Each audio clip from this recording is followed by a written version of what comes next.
New maps, new visuals of walls that clearly show that the Gyan Vapi mosque had elements of a temple. माला की लड़ियां बनी हुई थी तोरण द्वार के, ऐसा महसूस होता था जैसे तोरण द्वार पे जो चीजें कटिंग बनी होती है वो सारी चीजें वहां दिख रही थी। उनको हमको पूजा करने का अधिकार दिया जाए। इसका मतलब क्या हुआ? इसका मतलब ये हुआ कि आपको फिलहाल पूजा का अधिकार नहीं है, तभी तो पूजा का अधिकार मांग रहे हैं। मैं ये कहता हूँ कि मंदिर बनाना ही जरूरी है, पूजा वूजा सब ठीक है, हो जाएगा तो बहुत अच्छा। मंदिर तो है ही, अब इसमें सिर्फ आपको सब और अतिरिक्त सबूत मिले हैं, बस इतना ही है। हम तो तर्क की बात कर रहे हैं, वो कहते हैं कि नहीं ये मेरा है, मैंने आपका घर तोड़ के अपने घर बना ली तो इसीलिए मेरा है। ये कैसा हो सकता है? बताया जा रहा है कि ज्ञान वापी में वजूखाना बनाया गया है शिवलिंग पर। वहां वो हाथ पांव धोते रहे हैं सालों से, और सेक्युलर लोग उनकी वो तस्वीरें शेयर करते हैं जिसमें वो नकाब पहनकर हलवा खिचड़ी पानी बांट रहे थे कांवड़ियों को। Is this evidence of a temple at the Gyanvapi mosque premises? Proof on camera, a lotus symbol carved on stone, flowers etched in stone. कहीं ऐसा तो नहीं रह जाएगा कि हम कमाते रहें और वो कब्जाते रहें। ज्ञानवापी मस्जिद का तीसरा और आखिरी दिन जो सर्वे का था वो 16 मई को संपन्न हो गया है।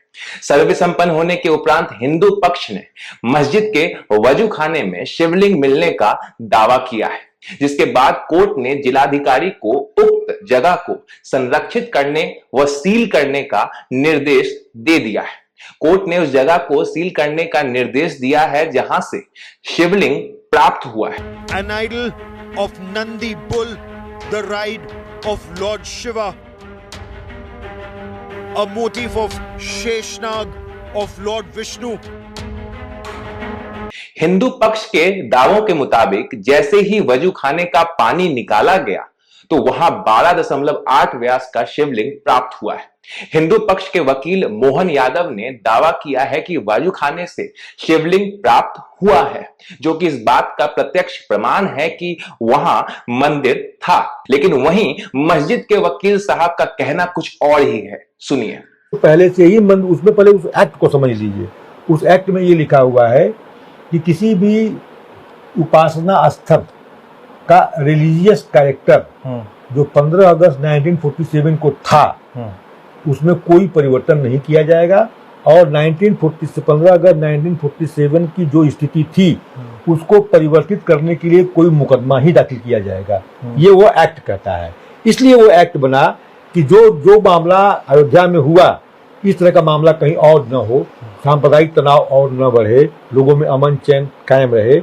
इस चीज को खास तौर पर नजर रखते हुए 1991 में वो एक्ट पास किया गया। अब इस मामले में देखिए, अब ये लोग कह रहे हैं कि सर्वे होगा, सर्वे से वो पब्लिक वर्शिप उपासना अधिनियम का उल्लंघन नहीं हो रहा है, लेकिन खुद ये इसमें ये मान रहे हैं इस मुकदमे में कि हमको वहां पर जो दृश्य और अदृश्य देवतागण हैं उनको हमको पूजा करने का अधिकार दिया जाए।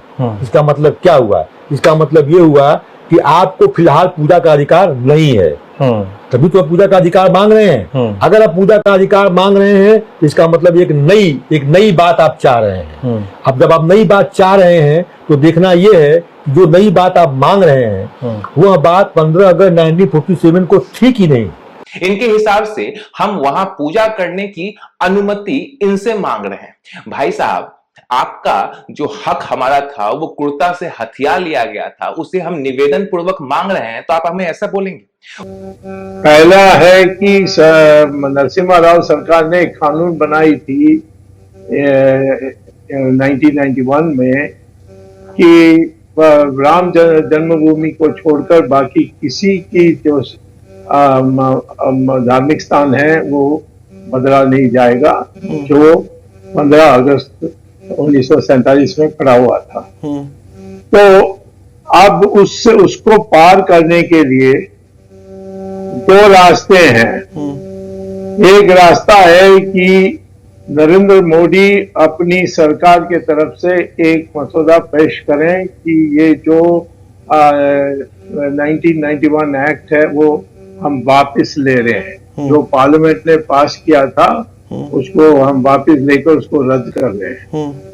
ये सबसे आसान काम है, ये कोर्ट में ही फैसला होना पड़ेगा और वो मेरी याचिका पड़ी हुई है, उसकी सुनवाई होने के बाद ही हम मंदिर के बारे अब सोच सकते हैं।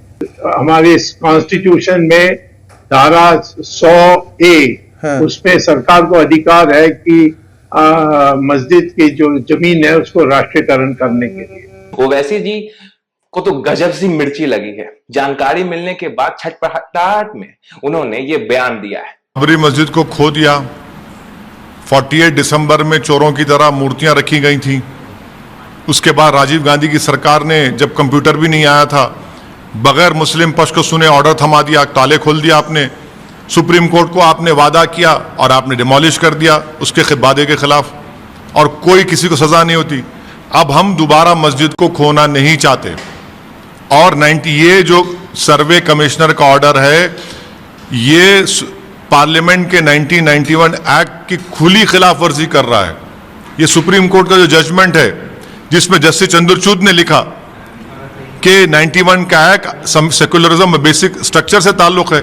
आप क्या कर रहे हैं? और 1991 में इसी ज्ञानवापी मस्जिद के बारे में हाईकोर्ट ने स्टे दिया था। किस राह पर इस मुल्क को लेकर जा रहे हैं आप? बहुत गलत काम हो रहा है। ये उस मस्जिद की कमेटी को और पर्सनल लॉ बोर्ड को फौरन सुप्रीम कोर्ट जाना चाहिए और सुप्रीम कोर्ट के इन छुट्टियों से पहले सुप्रीम कोर्ट को जाकर इस वायलेशन को जो कोर्ट के जजमेंट का हो रहा है और पार्लियामेंट के एक्ट का हो रहा है उसको रुकाने की जरूरत है। ये बिल्कुल गलत ऑर्डर है। मैं तो बस ये चाहूंगा कि जो सत्य है उसी की जीत हो। भगवान के घर में देर है, अंधेर नहीं है। आपका इस पर क्या विचार है जरूर कमेंट करके बताइएगा। हर हर महादेव।